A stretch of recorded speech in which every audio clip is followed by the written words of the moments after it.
he was asked by the Pakistani Rangers to recite the kalma, but instead he said to them that he was from the Indian Air Force and if they wanted, they could shoot him. He started having nightmares, having delusions of seeing Jawaharlal Nehru and Mahatma Gandhi laughing at him. Coming home, he met his wife after about a year and his own son, who was actually a small child. His son couldn't recognize him. He said to his own father, "Hello, uncle." And already in tears, he hugged his son and said, "Fine, beta."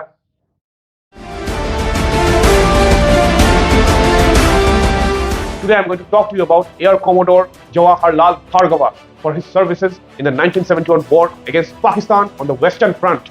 Air Commodore Jawahar Bhargava was actually commissioned in the Indian Air Force in 1963 as a pilot officer in the 108 Squadron after completing the 83 pilots course. In 1965, he was sent to the United States for an advanced flying gunnery course. He was a flying officer back then.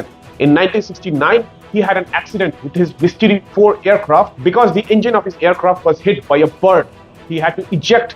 So it was clear that he was no stranger to accidents and ejections from aircrafts. In 1971, he was serving as a flight lieutenant in the 225 Squadron of the Indian Air Force. Now, when war broke out with Pakistan on the 3rd of December 1971, Flight Lieutenant Bhargava, with Squadron leader K.K. Bakshi, was tasked to attack the Pakistani military installations on the Naya Chor area.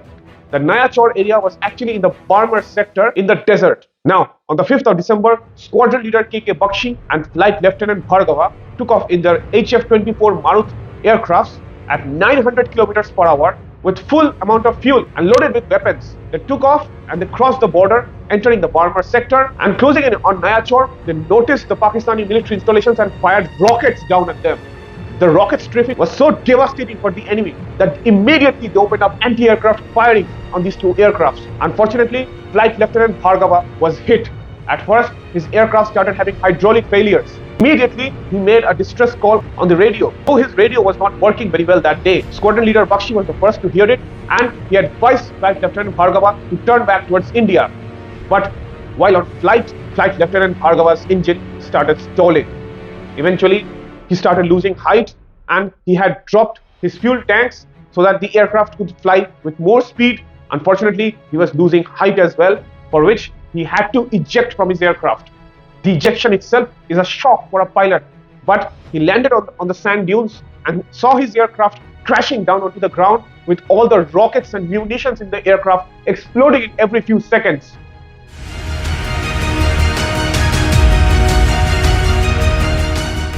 Fortunately, he had survived and landing down, at first he buried his parachute and he opened his G-suit. He had civilian clothing underneath, but he was so unfortunate that he didn't have his emergency map with him. He checked his kit. He had a few bottles of drinking water, a compass and some Pakistani rupees alongside a knife for self-defense. So with his compass in hand, he started moving, navigating however he could. He closed in near a village and he realized that he was still in Pakistan and he was also in need of drinking water. So he met an old man in that village and said that he was actually a Pakistani Air Force pilot who was shot down. So the old man gave him some water and he gave about 20 rupees to that old Pakistani man. He started heading out and being exhausted, he spent that night in an 8-foot dugout trench. But he was awakened that night by a few locals who aimed torchlights on his face. But he managed to get away from them and started walking through the cold desert night. He eventually managed to get to the village of Bhitala, and here he was actually apprehended by Pakistani Rangers who asked him to recite the kalma. Unfortunately, he didn't know anything about the kalma and he knew that his time was up. Hence, he said to them that he was actually from the Indian Air Force.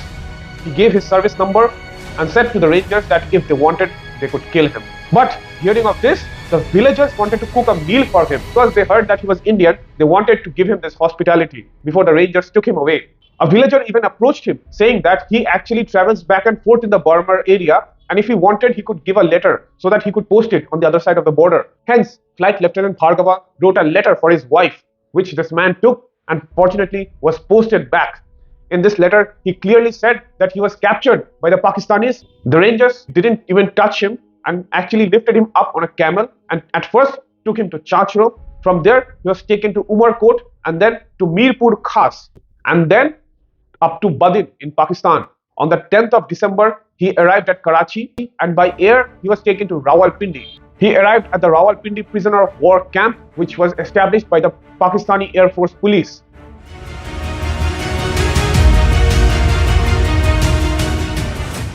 Here, his actual torment had started. He was kept in solitary confinement inside a small prison cell. This cell just had a hanging light bulb, which was of very low power, a jute cot, a mattress, a white bedsheet over it, a very thin pillow, and a blanket. That's it. That was it for the 5-star treatment of the unfortunate Flight Lieutenant Bhargava. Here, he was locked in this cell and was only allowed to leave for toilet breaks. He couldn't manage to talk to anybody other than his captors. So, this started taking a toll on his mental health. He couldn't sleep properly, and the only way to get through the extensive boredom was through exercise. But even that couldn't help him much.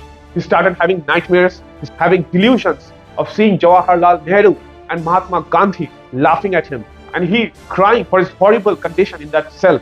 Though he had problems with sleep, yet the Pakistanis decided to torture him, and the only way to do this was by not allowing him to sleep unless he gave classified information about the Indian Air Force and his own squadron. This solitary confinement started damaging his mental health, and he couldn't hold on for much longer. Eventually, he met an Indian Air Force officer who had third-degree torture inflicted on him. He found cigarette burns all over his body.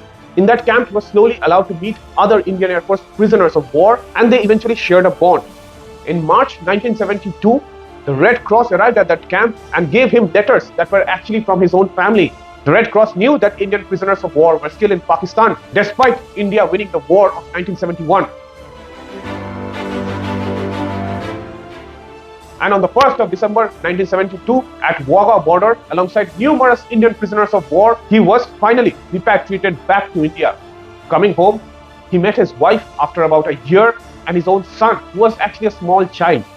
His son couldn't recognize him.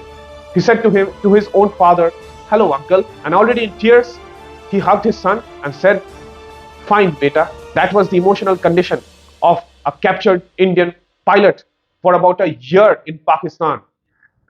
He eventually joined the Indian Air Force and retired as Air Commodore after 32 years of long service in the Indian Air Force. My salutes to such a man. Thank you for watching. And if you like military history videos like this, please subscribe to my channel. Thank you.